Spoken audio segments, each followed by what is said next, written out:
Ginny from Body Enhancing Fitness. Today I'm going to show you how to do a bodyweight squat.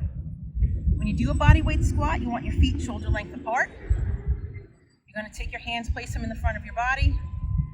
You're going to engage your abs. You're going to bend at your knee. And you want your hip to crease lower than your knees. So you're coming down and then driving through your hips to come back up.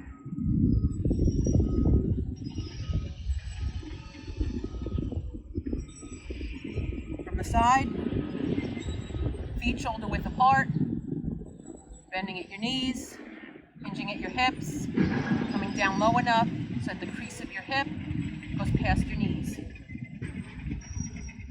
Make sure you drive up through the heel of your foot.